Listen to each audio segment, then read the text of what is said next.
এবার ডক্টর ইউনূসের নাম সারা পৃথিবীতে 100 প্রভাবশালী ব্যক্তিদের মধ্যে।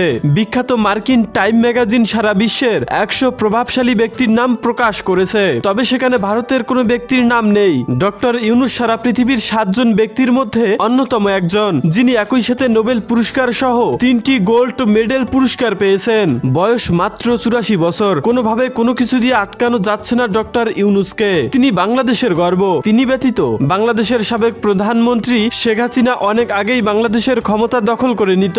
নোবেল বিজয়ী অর্থনীতিবিদ এবং সামাজিক উদ্যোক্তা ডক্টর ইউনূস এই স্বীকৃতি পেয়েছেন অর্থনৈতিক খাত, সামাজিক পরিবর্তন ও মানবিক নেতৃত্বের প্রতীক হিসাবে। এমনকি যুক্তরাষ্ট্রের হিলারি ক্লিনটনও ডক্টর মোহাম্মদ ইউনূসকে স্বাগত জানিয়েছেন।